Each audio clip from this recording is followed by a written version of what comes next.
Good morning, everyone. Yeah, it's me again. I have so much time on my hands. So, on my last video, YouTube turned off the comments. I went in and I said, okay, I'll learn more. So, it's if the safety of minors is at stake. Huh?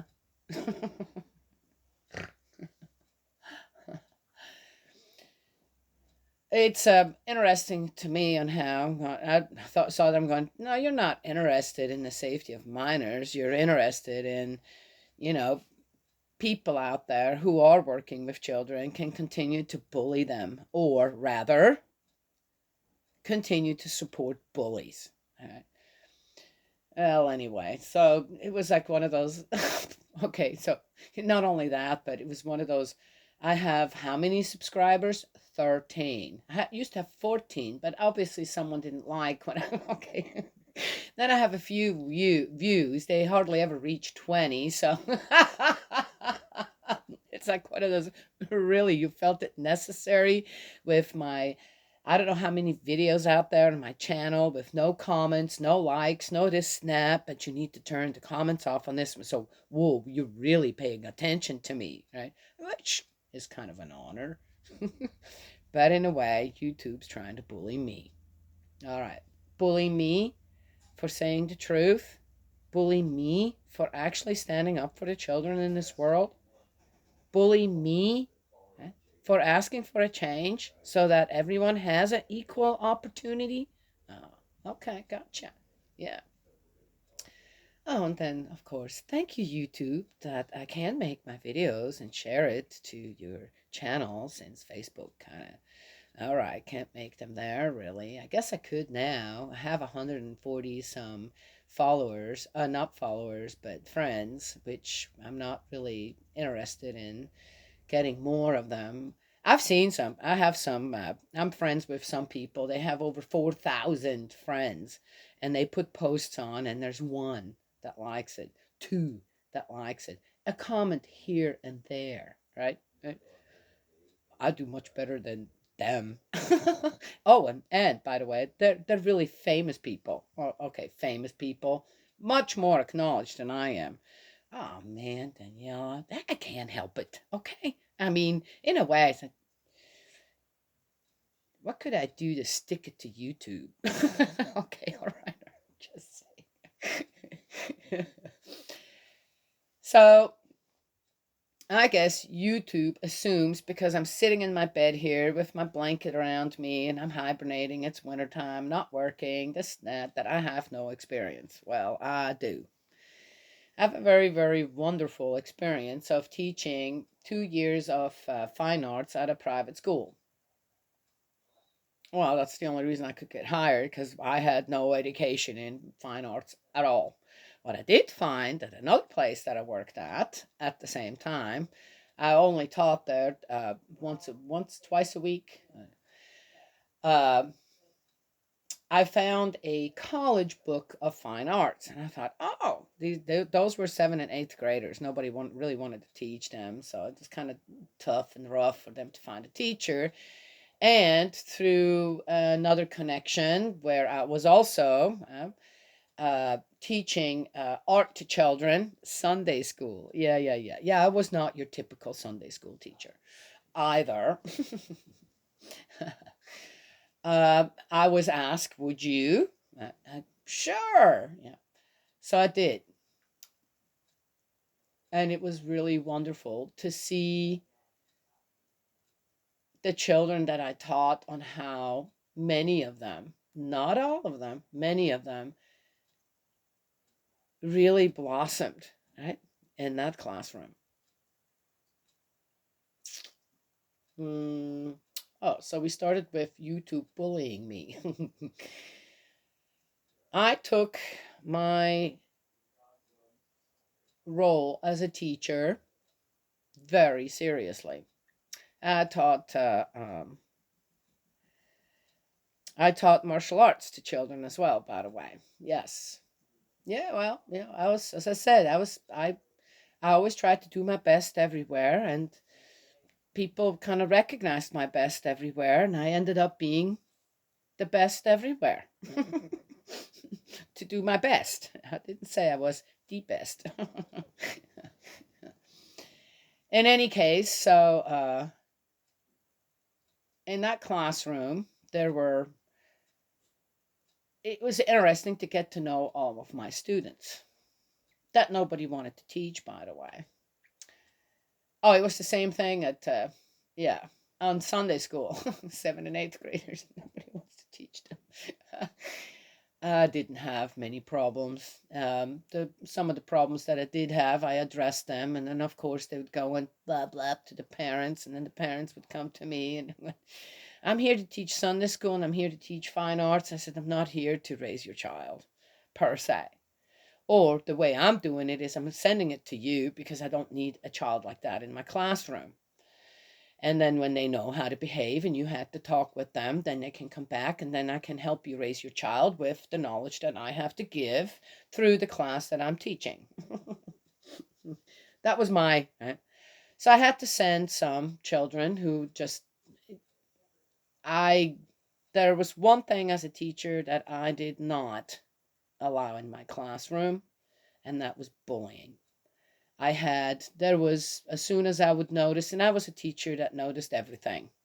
As soon as I would notice that there were 3 girls, and they had this way of degrading other children in the classroom, especially other girls, about their abilities to draw, to do art, to and they neither of them was very good at it either, for that matter. So I'm not sure why they would even, but it had to do. I could tell art has a lot to do. Music, anything artsy has to do a lot with your uh, self-esteem.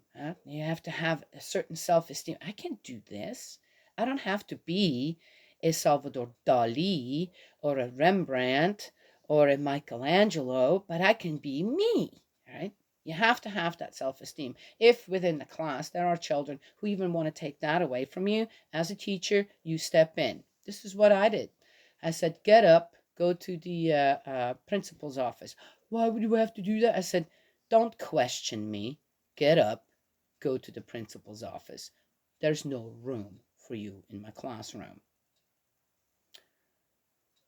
Now. And they knew they were in trouble. Oh, wait a second. How did they know they were in trouble if they didn't do anything wrong? Why did they resist if they didn't do anything wrong? So they went. Next thing, one of the girls' mothers was a teacher there as well. You can't, I said, I can do darn well anything I want in my classroom as the teacher, taking care of these children, and your child is disruptive, doesn't do the work, and belittles other people's work. And the other 2 I sent with her are her cohorts doing the same thing. But yet still, I said, take it up with the principal. I have nothing more to say. Teach your child better than this. That was that. Then I was called to the principal's office. I said, I'm teaching class right now. When I'm done teaching the class, I will come. Oh, what? Am I supposed to just leave the class now in the middle of? So I finished up this and that. And then I went. And the principal says, well, I said, look, you want me to stay here and take care of this class and do a good job, which I already have, and you know that, with all the artwork going all around your school here, huh? Parents who are come and want to enroll their child in this private school are impressed with all this. You want me to continue this? Then you will let me continue this according to what I as a teacher feel is the right thing, when it comes also to the behavior of the children in the classroom. And no other teacher's child or the pastor's child or whatever is going to manipulate me or any child in my classroom because of the station of their parents. And she gave me this look. She says, "Yep, we're good. See ya. Come back next week. Please do not quit." Right? All I can tell you is I don't know how these children behaved. Those three girls behaved outside of class. Right? But in my class after that, oh, yeah, they behaved exactly as they should. Then I had this one in that class. There were all of them. I loved all of them in there. As I said, just because they were behaving the way they this doesn't mean as a teacher, as a human being, I didn't have love for all of these children, right? And loved teaching what I did. Oh my gosh, it was amazing. What we all did in that classroom for 2 years. I also had to make a curriculum, which I didn't, as I said, I made it from that one book that I got. Right? And then my own, okay, yes, yeah, I'm a genius in many ways. And I made for 2 years, I made a 2-year curriculum because I had the 7th and 8th grade, right? Not together, but separate. So there had to be 2 years of curriculum. And when I left, that's when we moved here to Kentucky. So I had to, of course, had to leave and quit the job there. And I said, well, I think I'll take those with me. You never know, I could use that here. And the principal says, no, that's property of the school. I said, you can't take those with you. They're excellent. She said, they're absolutely excellent curriculums, fine arts curriculums. She says, can we please? Yeah, she said, all right, keep them. I can always make them again if needed. Yeah. I made them, man. I'm the creator of them. So why can I not just give them that? So anyway, as far as I know, they kept using them for many, many years afterwards. Probably didn't do as good of a job that I did. Okay, all right. Daniela. Oh yeah, I know. In some areas, I'm just so full of it because I know my self-esteem tells me exactly what I did at that school with these in 2 years with these students, and now how I had to handle some of them. So there was this one girl in there. Oh my gosh, she was so timid. She was quite tall for her age. She was kind of big for her age. And she was so timid in a way in this class, and I could tell how she hesitated. So I went up to her and said, okay, do you want to know a secret? She said, what? She said, I don't know how to draw. I said, I'm really good at stick figures and stuff like that. I said, but really when it comes down to it, I don't know how to draw. I said, I've never been to an art institute or anything. And she's like, really? I said, but you're so good. I said, no, I'm not. I said, I just follow instructions. So I told her, I said, look, I said, it isn't just about the ability, what your hand can do, right? It's about, how do you see something, right? When it comes to what I teach, how do you see it? I said, that's what I'd like to see. It doesn't have to be exactly according to a Picasso. There was Picasso one time, and make it your Picasso. How would you see it as your Picasso? Don't try to completely, how do you say, follow exactly on how, or try to figure out how he did it, because nobody will be able to do that. I said, make your own Picasso, be your own Picasso, right? Oh, she was just, she blossomed. She just, and why? Because there was, instead of, as I said, the problem ones I sent out of the classroom. I don't have time for that. That is not my job. Okay. To try to mediate between these children who I'm going, how dare you do this even in my classroom? To how dare you be disruptive like that? How dare you? And so I just sent them out. Let someone else figure out. That's a waste of my time. I wasn't there for that many hours every day or a week.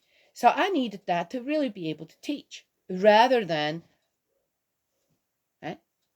And then seeing on how they were belittling other people's work, and how those children who are, art is a very sensitive, it's a sensitive subject in any way, in any which way. Art is sensitive. It takes a sensitive soul to do really good art. Really good art, a sensitive soul, not a dead one, or an angry one, or a hateful one, or a resentful one, or a revengeful one. It takes a sensitive soul to really produce really good art, to see, right? Yeah. It's the same thing with, yes, I like when I hear certain songs, I'm going, that is perfection. So do I just look for perfection? I love for the sensitivity in a song. So someone can even sing off key, not do it very well. But when I feel their heart to mind in it, it becomes perfection. You see? Yeah. Okay. So she ended up just doing so well in the class. Oh, it was just beautiful to see her blossom over the 2 years. It was amazing. And as a teacher, that's your reward. Then when they had it twice a year, once a year. They had parent, the parents would come and they show all the stuff, and of course all of our stuff was all over the school. As soon as the first project said, I went to the principal, said, "Hey, can we hang this up somewhere?" I said, "Well, I don't know." I said, "Well, can't be nice. I mean, otherwise I have to put it in everyone in a box and it just be stored away." And so this the kids could see their work, and so she says, "Well, show me." She was so impressed with every child in there eventually, except for one, and that was the pastor's son, the oldest son. He was very good at what he did, but he just wasn't willing to go beyond what he did. Okay, so that was that. And his work was fine, but it wasn't, his work was fine, but it didn't impress me. But everybody else, including those girls that were a problem in the beginning, everyone else's impressed me, always impressed me. So why did I say about that? Well, it isn't wrong to acknowledge that. It's very sad that through your father's position, you weren't willing to give it your better, give it your best. It wasn't the class that he felt that was necessary for him to be able to then do better in life or this or that. Which again, I wasn't going to control it. He passed. He always passed. He always did the work. This that I just could tell that from the beginning of the 2 years to the end, there had been no change. So that was a little sad. So one student I did fail in a way, and that was, I could also tell there was no way. In the way he looked at me, this and that, it was, yeah, okay, you're gonna do it your own way, and that's fine too, because he was passing. He just wasn't giving his best. Yeah. So don't know how he's doing now. But we had this set up, and then people came, and the parents of that one girl came up to me and said, "You have no idea what a difference your class has made in our child's life." And I could tell these parents were wonderful. There was no, but most likely their daughter, for various reasons, had been bullied in school. Probably still is, but you don't have to stay a bully or a victim of bullies all your life. The one thing to realize with bullies is that they rarely bully you by yourself. There's always two, three, four people that two followers at least. It's usually the trinity, two followers at least. The backup, the strength that you don't have as a bully, but just by yourself, and against one. It's mostly there's 3, 4 against one. All right, I've never had that happen to me. Well, yeah, well, there are reasons for that, but I shouldn't get into that. So that's one thing for people who feel, well, I'm being bullied and I feel like I'm bullied. So don't feel that way. It's a silly notion to feel that way to start with. You need to concentrate as a young child, as a growing child, as a young teenager, as an older teenager, as a young adult, as an older adult. If that still happens, you need to know that you just need to keep giving it your best, because when you concentrate on giving it your best, you don't have time for bullies. And even if it's one of those where you just, once bullies realize that they're not getting the satisfaction from you as they have in the past, which is dominance over a weaker component, It's just like with murderers and rapists and serial killers, this and that. They have this chokehold on someone's life, right? And their actions and the chokehold, either they take your life, and that is their satisfaction. That's a control, right, over your life. And the more scared and more victimized you are, the more satisfaction they get out of that. It's very sad, very sad. When that satisfaction cannot be had from a victim, they usually turn around and look for another victim, which is, again, okay, well, I'd rather be the victim than someone else then. Well, there will always be another victim until they're stopped. And one way to stop them is what I did in my classroom. I've been to, I had 4 children, and after 10 years of homeschooling, when we got here, they went to school. And I've seen enough bullying. I've seen bullying going on. Not a teacher, not a principal, not a child stepped in and did anything. Right? If every time when there's bullying going on, someone would step in, it would disappear. Bullying isn't possible where it isn't allowed, where it is stopped, okay, and not admitted. You see? Mm.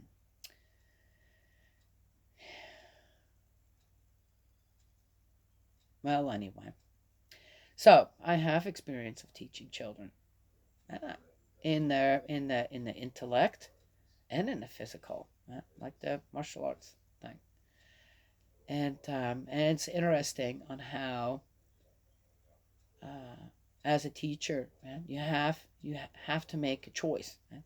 I have to honestly say that it didn't matter where I taught.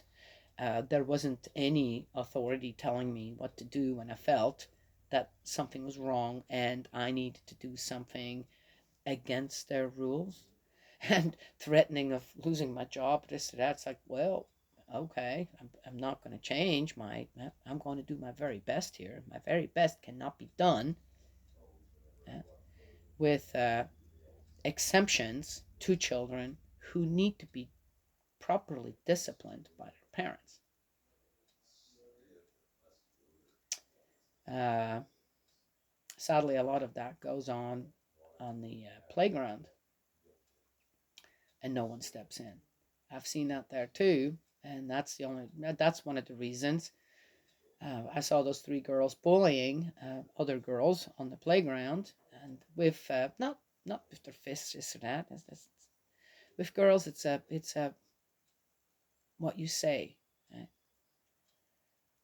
And I noticed that just by chance. I went outside, to kind of going, "Whoa, what did you?"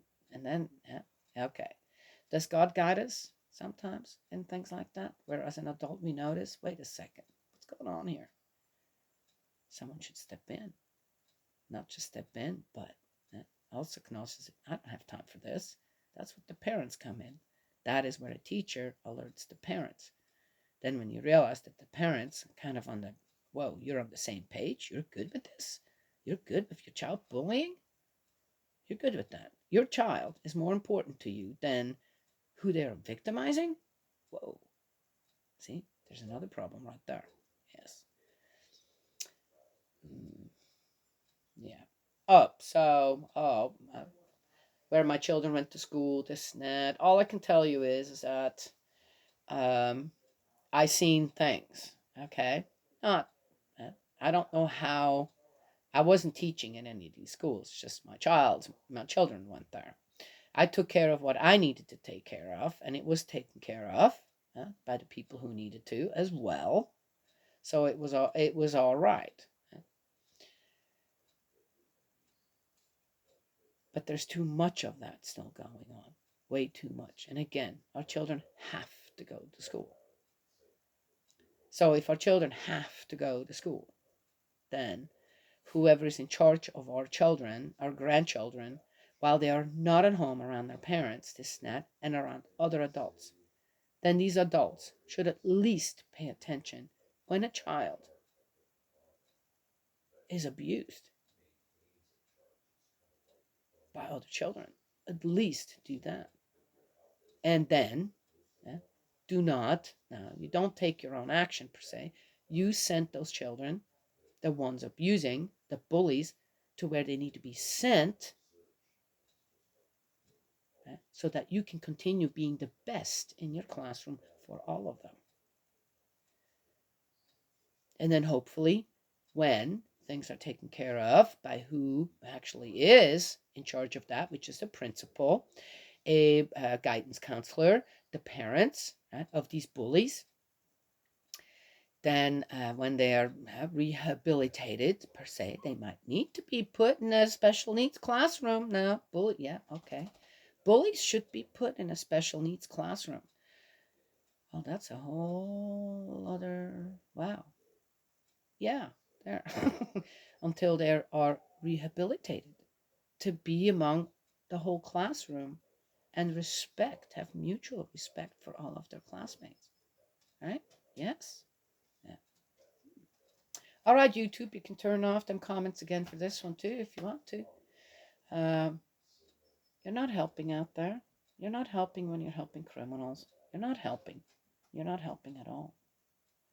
And it's sad to see that YouTube has nothing better to do than go ahead and block my videos too. Why don't you do that? Huh? Why don't you do that? Ooh. Spirit world is not going to like that. Heavenly Father is not going to intervene because you are a child, whoever is doing all this. You're a child of God as well. So,